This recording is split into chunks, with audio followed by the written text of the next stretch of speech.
Welcome to Ask a Member, a weekly program of the Adrian Area Chamber of Commerce. I'm Ann Hughes, president of the Adrian Area Chamber, and it's my pleasure today to welcome Chris Miller, who's with the City of Adrian, both community development, downtown development, economic development. Economic development. You're pretty much a development director for the city, aren't you?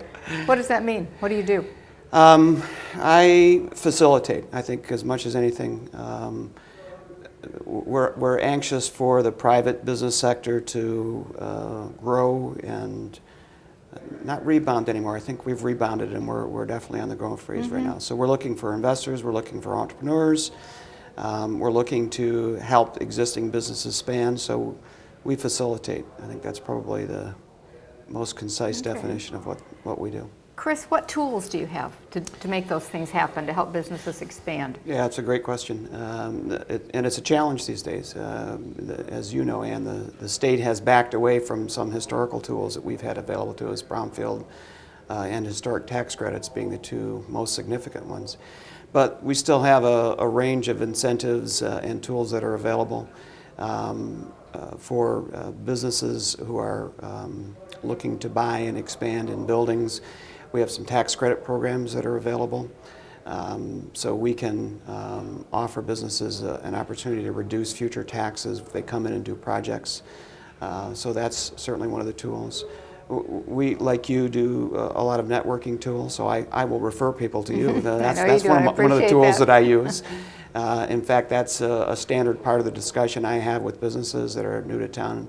Have you joined the Adrian Chamber yet? And here's why that's important. And that's certainly a piece of it. We work closely, of course, with the LEDC and South Central Michigan Works on industrial or larger manufacturers, those kinds of things where they need that stuff. The city, like everybody else, doesn't have a lot for existing businesses out there. There aren't really tools that are available for the state to use. So that's one of the things that we're kind of talking to the state about on an ongoing basis. Not just how do you attract people in, but how do you help your existing businesses grow. And that's really something that's kind of in process. We're, in fact, again, with the LEDC a few weeks ago, we were talking about putting together kind of a business development team that would come in and help some businesses that have some challenges. Now, you and I were chatting off camera before we got here about some marketing kinds of things that we can do to help businesses grow, et cetera. You know, we certainly do some coordinating of things, things that are specific to downtown. We collect some dollars, tax dollars that are exclusively for the downtown, and so those dollars we can actually turn those back to private businesses. So we support projects, again, capital projects that they do in their buildings. We can help them with that kind of stuff. So that's something that you can do for existing businesses? For existing businesses, okay. Right, we can do that. So. Yeah, and existing buildings that are going downtown. So those are some things we can do there. And again, an existing business that undergoes a project that also can be supported with some local dollars and some state dollars where we can finance some of that or help to offset some of those costs. Do they have to create jobs in order to qualify? Most of the time they do. So we have basically three pots of money that we have access to. So there's the local pot, which our local businesses pay into. They pay... That's the DDA district that is the DDA district, to? That's correct. And that is money that's all controlled locally. So we have a local board, Downtown Development Authority Board, and they make decisions about where to do that. So, for example, some of the things we do common advertising. So we purchased advertising locally, and we pay for those dollars out of that local pot of money because it's very targeted to those specific businesses. We support the First Friday events that happen the first Friday of every month. Right. We also support, so we pay some advertising dollars for that. We also support the festivals that happen in town, Artalicious, Winterfest, those kinds of things. We have dollars that we support those particular events for. Those are all local dollars. Then we have state dollars that we get through the MEDC. Not many. Yeah. That's one of our big challenges changed. right now. It has changed significantly, but there are some programs that are still available through them. There are always more hoops. The more levels you go up in government, the more hoops. A lot of people think there are a lot of hoops with local government. It's a lot worse when you get the state government or the federal government involved, but there's a pot of money that we get through the state, and then also federal money, generally community development block grant money that we utilize to do some things. In fact, we're working on a project right now in the old Gene Christopher buildings on the corner of Winter and Maumee. And that we are, in fact, I'm meeting tomorrow morning with a developer who's working on those buildings, and we are going after some federal dollars for that project. And so there's an application you've got to fill out to qualify for, and in that case you have to go through both the MEDC and the federal regulations to do it. And literally, we've been waiting for 7 months for the state to help us move forward on this particular project. So they're not all fast. No, it takes a long time, you know, and you and I had similar conversations, you know, 10 years ago when the chamber started about, you know, what was going to happen to the Four Corners and other buildings and that, and lots has happened, but there's a lot still to be addressed and to happen, and it takes a long time. It does take a long time, you know, and part of that obviously was the economic downturn that we went through. That really, you know, starting in 2008, 2009. We saw a lot of retraction of investment in the community, and so that's a challenge that we had to go through. That would, you know, we would have had a more rapid recovery had that not happened. But those projects do take time. And in part, you have to get the community to believe in itself and investors to believe in you. And some of the infrastructure work, you know, the city. When it did the Blueprints program, that was a decade ago when that program was developed, and you and I again were both involved in the front end of that process. But the city was really terrific about looking at that plan and saying, we're going to implement it, and here's where we're going to do it. They were very systematic about it, so it wasn't one of those that gets set up it's not sitting on a shelf. Exactly. You know, really was utilized. Changes were made in the membership of the DDA. That we have the two-way streets. Yep. A lot of facade work has been done. And speaking of that, you know, a lot has happened, even though not everything that we want to have happened. But tell us about some of the facade work that's been significant the last few years. It really has. You know, starting at the south end of town, the H&R Block building, which is a spectacular building at the south end of the four main blocks of downtown. Beautiful, and actually because of a legal snafu with the contractor, we just got finished with the former Roberts Jewelers building. Also beautiful facade on that building.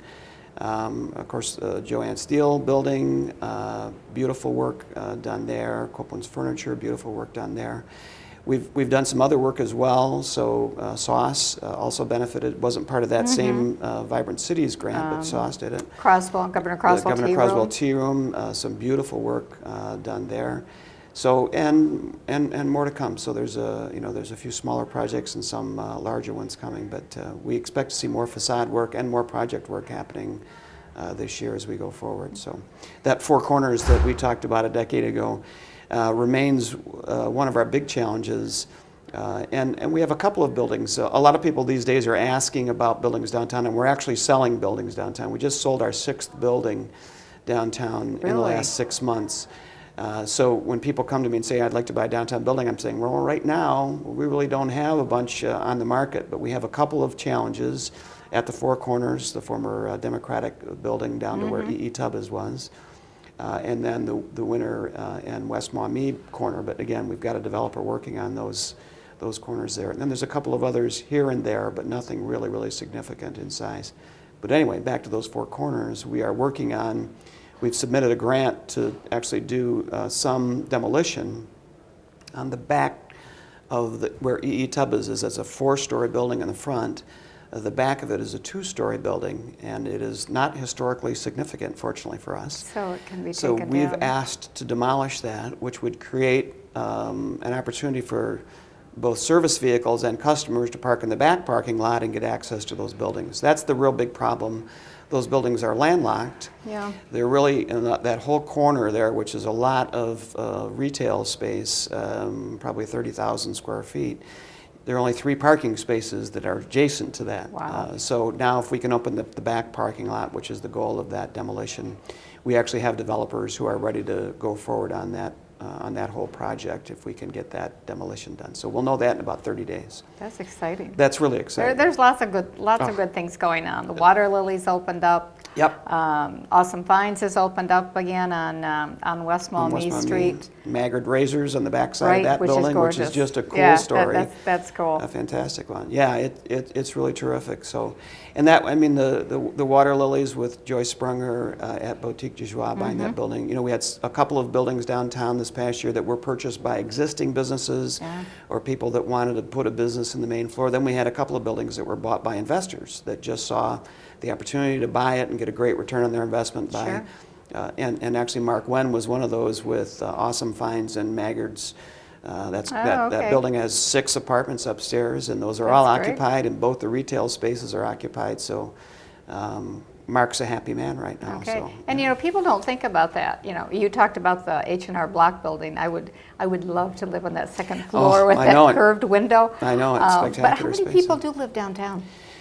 There are actually a couple hundred people living downtown, and you know, we have a couple of buildings that have quite a few residents. But there's a great trend that's happening downtown, and that is for more development of second and third floors into apartments. And actually, the Bank of Lenawee building at Toledo in Maine was recently sold, and we believe that that's going to have some very nice high-end apartments up on the second floor right now. There's actually some architectural work being done. The Bank of America? Bank of America, yes, not Bank of Lenawee. Cool. Right, the Bank of America building. So that's neat. That's really cool. Exciting. And that's great, a great space, private building, private parking. Elevator in it, great stairways, concrete floors. So you've got a vault in the basement. Got a vault in the basement. That's right. Yeah. So that'll be great. so that right now that's looking like that might be 4 or 5 real high-end apartments in that building. So and the Gene Christopher project is all going to be high-end apartments in the 2 buildings there. So so we're seeing lots of young professionals move downtown. So they're. And that's absolutely what we're interested in having then. That'll help drive some of the other retail that we want to see. And eventually, and hopefully starting this year, 2013, he says on tape, right, that return of a downtown grocer. We're really working hard on that one. And, we need that, not just because it'll be an asset to downtown, but it's a resource that the people in this part of the city need. Right. Absolutely. We don't have anything on the east side and on the northeast side in particular. It's empty. So that's and that was something I know you used it all the time. I use it. Everybody I talked to used it all the time. Everybody went to the farm. Yeah, you just did. It was and a great they were spot, always busy. It was a real disservice to our community. Yep. Yeah. So one last thing. Can you give us just a little tease about something that might be happening in downtown or coming? No, I can't do that. You can't do that. No, I think suffice to say, really, and not just downtown, but I really expect to see the trend that we really saw. It was really established in about 2011, and that was, people asked me at that point in time, when is the city going to pass the tipping point in terms of redeveloping the community? It happened in 2011, 2010. Is where we saw the first initial investments that I think were the tipping point. What we saw in 2012 was the community embracing that, especially for downtown, but not exclusively for downtown, because it was good growth on South Main as well. Right. And we saw tremendous growth on the industrial side in 2011 and 2012. Great years. You know, we're back up at pre-recession levels in almost all of our industry. So my expectation is that we will continue to see that. My hope is that we will land some big fish. And we have good reason to believe that we'll see a major employer come into town, you know, in the hundreds of jobs. There's a lot of inquiry around the city and those issues, so I think that's possible, and we'll see continued growth in all the commercial corridors, including downtown. Very good. We look forward to that. Yeah, me too. Thank you, Chris. Thanks, Ann. Take care.